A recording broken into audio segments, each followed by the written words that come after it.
Greetings.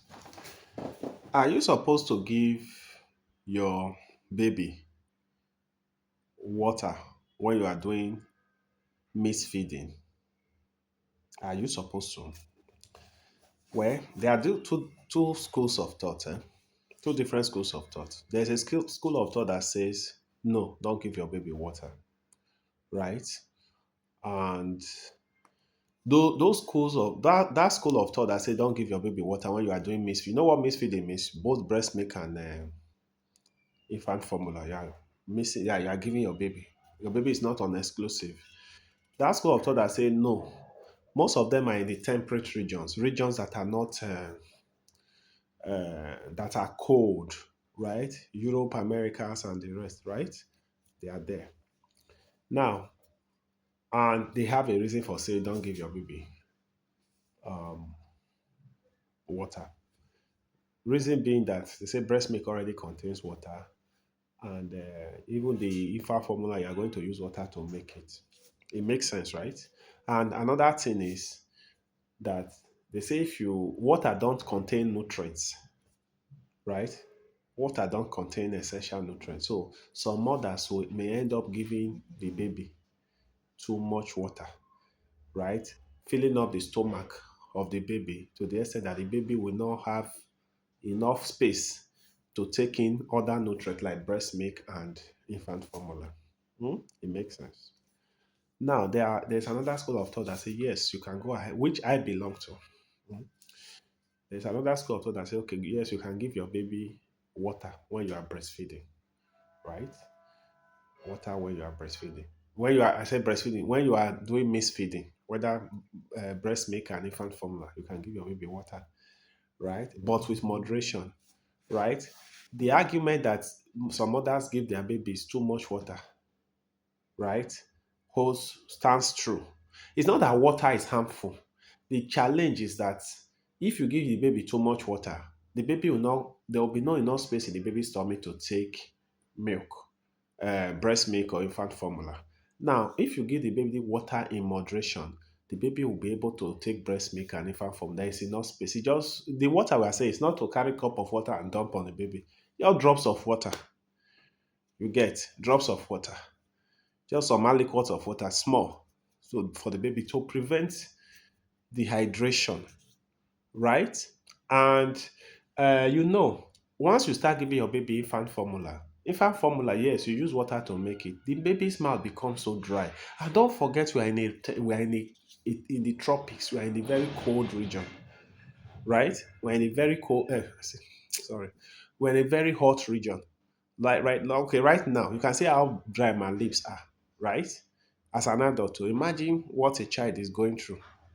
You get what I mean? So, see, because we're in a very hot and dry region, right? Babies tend to lose water quite often. They sweat more, right? They lose water quite often, right?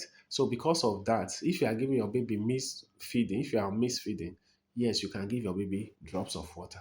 Sometimes, don't you notice that when you take things like food like milk, especially the very thick one and the rest, your mouth become dry, you become very tasty.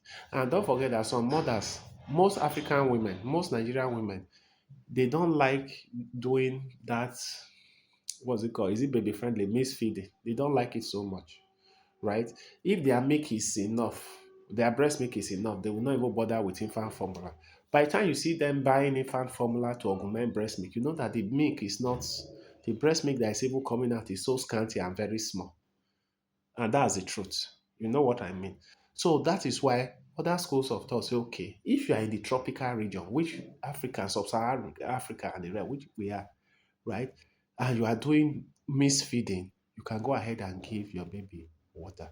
The water is not going to hinder the baby from eating. It's not like you carry one sachet of the baby will not be able to finish one sachet of water in a day.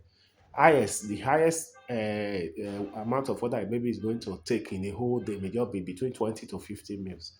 So which is still enough for to allow the baby to breastfeed and take infant formula. I hope you understand. So it's not everything Oyibo says, right? Oyibo say things based on their environment.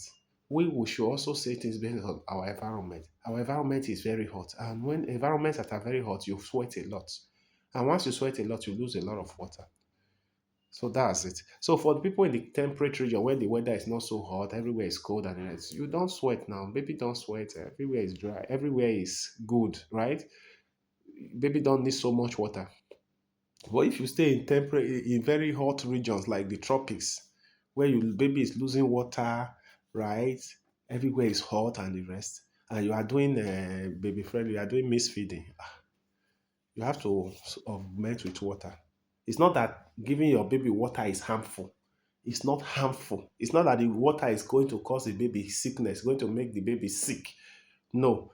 What they are saying is, okay, if you give the baby too much water, the water will occupy the stomach and the baby will be so filled up and will not be able to eat the food that will give him or her nutrients. Understand this basic concept. But I belong to the school of thought that said, giving your baby drops of water just to wet the mouth and keep the baby hydrated, right?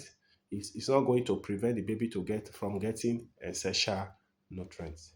So if you are doing mixed feeding, you can go ahead to and you are in tropics, especially in the hot climate, you can go ahead to give your baby. Go ahead and give your baby water, but drops of it. Thank you very much.